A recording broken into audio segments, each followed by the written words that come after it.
que ha sido concebido en la forma perfecta, pronto reconocerá su relación de hijo con el Padre, reconocerá que Él es el Cristo o Hijo de Dios. Él se desarrollará y se manifestará rápidamente y él solo verá perfección. El que ha sido concebido por los sentidos también podrá reconocer de inmediato su relación de hijo, percibir que el Cristo está en él y darse cuenta de su perfección al idealizar el Cristo. Él sostiene su mirada en ese ideal, lo ama y lo abriga hasta que él manifiesta o trae hacia adelante aquello lo cual ha mirado, el Cristo. Él renace y es perfecto. Él manifiesta perfección desde dentro de sí mismo, la perfección la cual siempre estuvo ahí. Uno de ellos sostenido al ideal y fue perfecto. El otro percibió el ideal, manifestó ese ideal y recuperó la perfección. Por lo tanto, ningún niño es malo. Todos son buenos y de Dios. Aquí uno del grupo sugirió que era tiempo de dormir, porque eran pasados de las 12. CAPITULOX. A las 5 horas de la mañana siguiente todos estábamos reunidos en la azotea del templo. Después de haber hecho los saludos matutinos habituales, nos congregamos y, como era costumbre, se leyó un fragmento de los registros. La selección de esta mañana era de los registros del templo. Hast los tradujo y nosotros estábamos sorprendidos al encontrar que la traducción correspondía fielmente al primer capítulo de San Juan en nuestra Biblia, y la segunda lectura correspondía al primer capítulo de Lucas. Después de la lectura, preguntamos si podríamos traer nuestra Biblia y así comparar las versiones. Rápidamente consintieron y, con la asistencia de Hast, hicimos la comparación y estábamos muy sorprendidos de la similitud.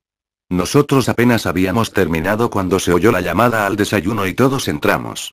Después del desayuno nosotros nos preparamos para descender a la aldea y, por el momento, la comparación se alejó de nuestras mentes.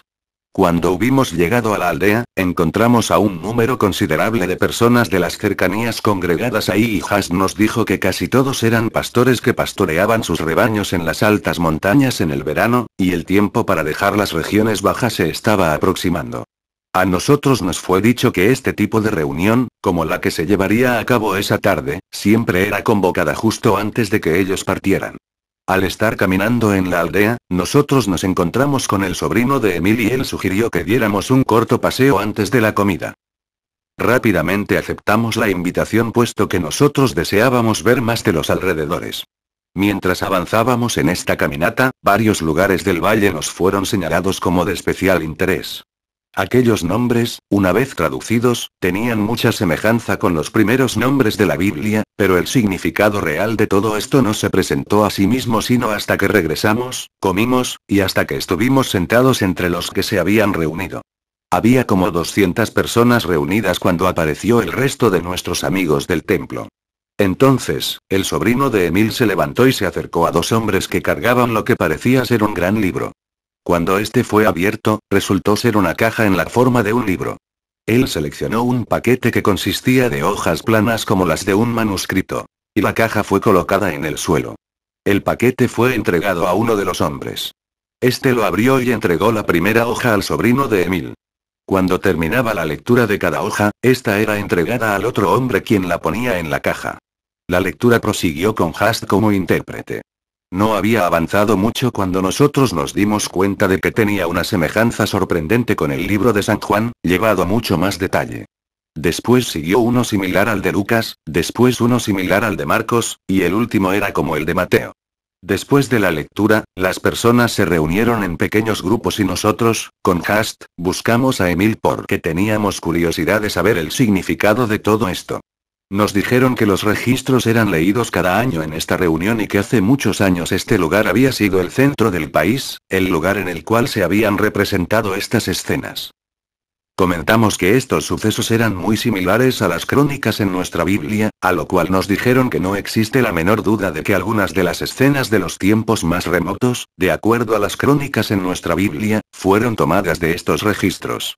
Pero aquellos sucesos de fechas posteriores, como la crucifixión, se llevaron a cabo en otro sitio, todo alcanzando su punto culminante en el nacimiento y la vida de Cristo. El pensamiento inicial de todo esto fue la búsqueda del Cristo en el hombre para enseñar a aquellos quienes se habían alejado del ideal que el Cristo vivía en ellos como él siempre lo había hecho.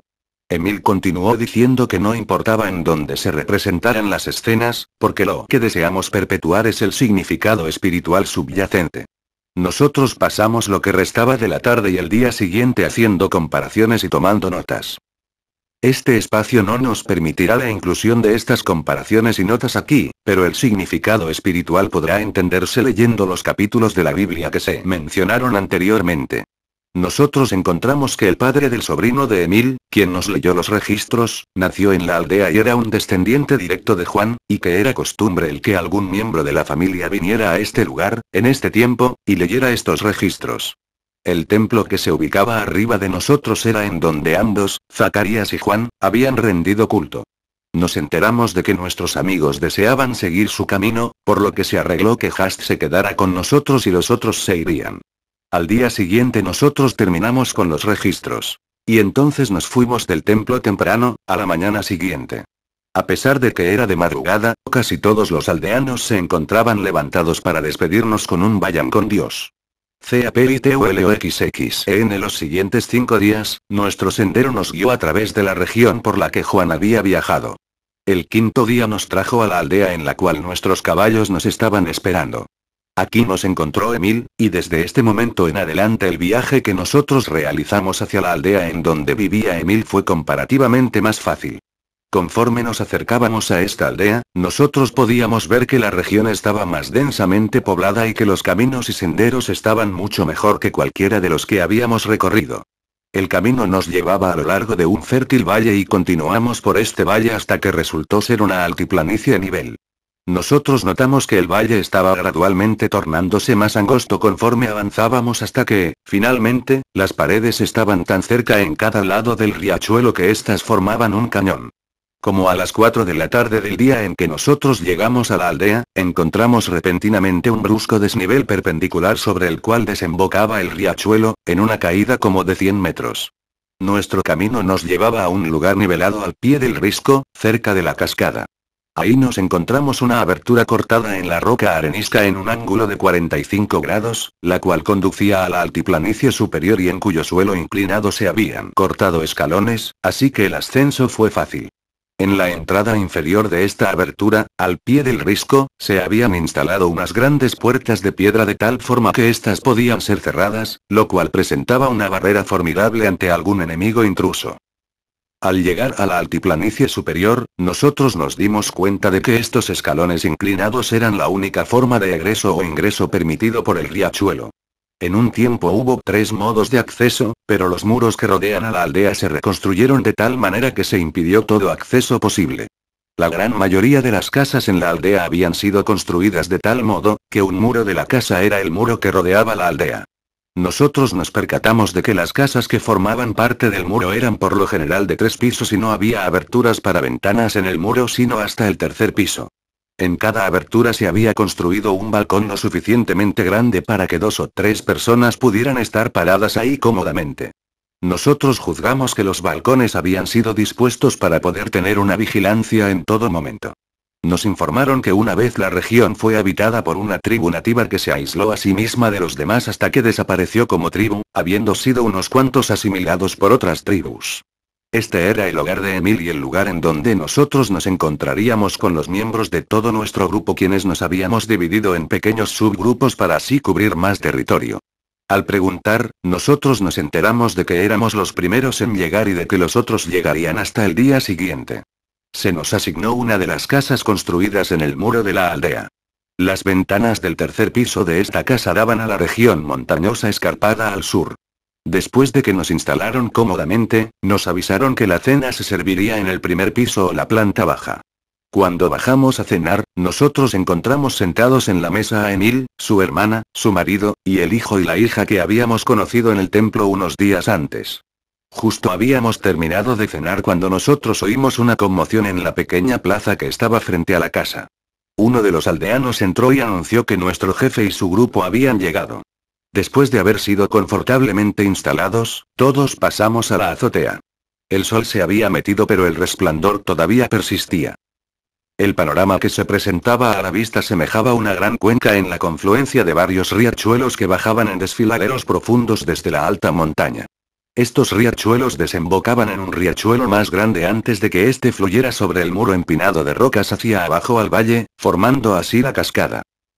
Este riachuelo más grande emergía de un cañón muy profundo y corría sobre la altiplanicie nivelada por solo alrededor de 100 metros antes de lanzarse al precipicio.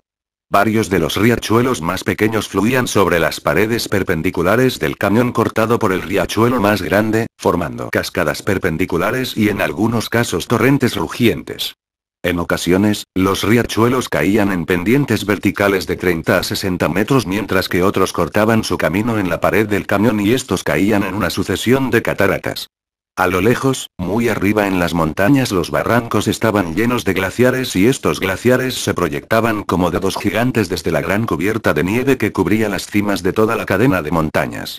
El muro que protegía a la aldea había sido unido al muro de un desfiladero mayor, en donde este sobresalía encima de la planicie nivelada, luego corría hacia el risco donde el agua caía al valle. En el lugar en donde el muro se unía al muro del desfiladero la montaña se alzaba en forma perpendicular por 600 metros, creando así una barrera natural tan extensa como alcanzaba la vista. Nos fue informado que la altiplanicie a nivel se extendía por 100 kilómetros al este y oeste y que en algunos lugares era de 50 kilómetros norte y sur. Y la única forma de acceso era en la parte más ancha de la altiplanicie, en donde un sendero conducía sobre un paso. Y que este paso era custodiado por un muro similar a aquel en donde estábamos. Mientras hablábamos sobre las ventajas de la posición para una defensa, la hermana de Emil y su hija se unieron a nosotros y un poco después llegaron Emil, y el esposo e hijo de su hermana. Nosotros nos dimos cuenta de que había una corriente de excitación y enseguida nos fue dicho por la hermana de Emil que esperaban la visita de su madre esa tarde. Ella dijo, nosotros estamos tan contentos que difícilmente nos podemos contener, porque amamos tanto a nuestra madre. Amamos muchísimo a todos los que han seguido adelante a realizaciones mayores, porque ellos son tan finos y nobles, y serviciales, pero nuestra propia madre es tan dulce y adorable, tan servicial y tan amorosa. No podemos evitar el amarla a ella 1000 veces más. Además, nosotros somos de su carne y sangre. Nosotros sabemos que ustedes la amarán como nosotros. Entonces le preguntamos si ella venía seguido.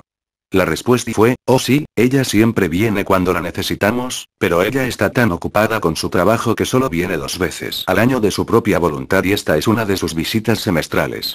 Esta vez ella se quedará una semana y todos nosotros estamos tan contentos que apenas sabemos qué hacer.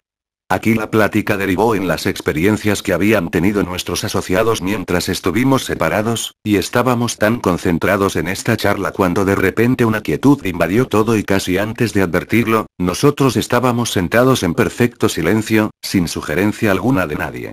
Las sombras de la tarde se habían reunido hasta el punto en que la lejana cubierta de nieve de las montañas parecía un gran monstruo blanco listo para soltar sus dedos helados y alcanzar el valle de abajo. Desde aquella quietud vino un suave susurro, como el de un pájaro posándose, y parecía como si una ligera baharina se estuviera juntando en el pretil del este. De repente, aquella baharina tomó forma y ahí se encontraba una mujer extraordinariamente hermosa en cara y forma, con una intensa luz radiante alrededor de ella que nosotros apenas si podíamos mirar. La familia se puso de pie y avanzó rápidamente hacia ella con los brazos abiertos exclamando madre, casi a una voz.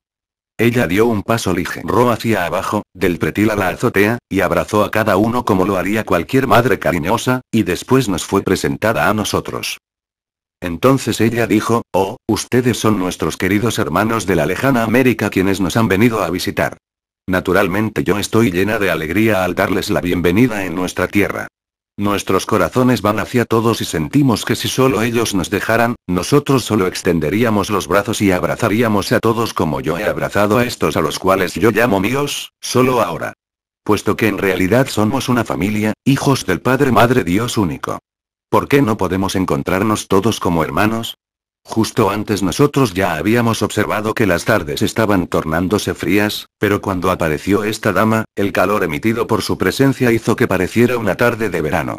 El aire parecía cargado con el perfume de flores, una luz, como la de una luna llena, parecía extenderse en todo y había un calor y un brillo encima de todo que me es imposible describir. Sin embargo, no había la menor insinuación de lucimiento. Solo es modo profundo, simple, amable e inocente. Fue sugerido que nos bajáramos y la madre con las otras damas iban a la cabeza, camino a las escaleras, seguido de nuestro grupo y con los hombres de la casa cerrando la marcha. Entonces advertimos que,